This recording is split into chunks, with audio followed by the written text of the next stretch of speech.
स्तोत्र संहिता अध्याय 94। हे पारिपत्य करणाऱ्या देवा परमेश्वरा, हे पारिपत्य करणाऱ्या देवा, तू आपले तेज प्रगट कर। हे पृथ्वीच्या न्यायाधीशा, उठ, गर्विष्ठांस त्यांचे प्रतिफल दे। हे परमेश्वरा, दुर्जन कोठवर जयोत्सव करतील। ते बडबड करीतात, उद्धटपणे बोलतात, सर्व दुष्कर्मी फुशारकी मारितात। हे परमेश्वरा, ते तुझ्या लोकांचा चुराडा करीतात, तुझ्या वतनाला पीडितात। ते विधवा व उपरी यांचा जीव घेतात, अनाथास ठार मारितात। ते म्हणतात, परमेश पाहत नाही, याकोबाचा देव लक्ष देत नाही। अहो पशुतुल्य लोक हो, लक्ष द्या। मूर्खांनो, तुम्ही कधी शहाणे व्हाल? ज्याने कान घडविला तो ऐकणार नाही काय? ज्याने डोळा बनविला तो पाहणार नाही काय? जो राष्ट्रांचा शास्ता, मानवांचा ज्ञानदाता, तो शासन करणार नाही काय?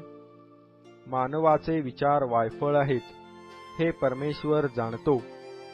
हे परमेशा, ज्या मनुष्याला तू शिस्त लावितोस, ज्याला तू आपल्या नियमशास्त्रातून शिकवितोस, तो धन्य। त्याला तू विपत्काली आराम देशील, तोपर्यंत दुर्जनाकरिता खाच खणिली जाईल। कारण परमेश्वर आपल्या लोकांचा त्याग करणार नाही, तो आपले वतन सोडून देणार नाही। न्याय नीतिमानाकडे वळेल आणि सरळ मनाचे सर्व जन तो अनुसरतील। माझ्यासाठी दुष्कर्म्यांविरुद्ध कोण उठेल?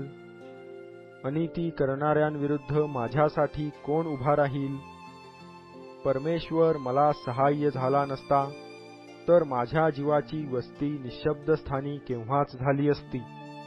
माझा पाय घसरला असे मी म्हणालो, तेव्हा हे परमेश्वरा, तुझ्या दयेने मला आधार दिला।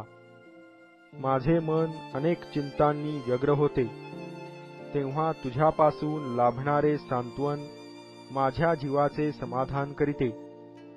न्याय करण्याच्या मिशाने उपद्रव योजून अन्याय करणाऱ्या न्यायासनाचा तुझ्याशी काही संबंध असेल काय?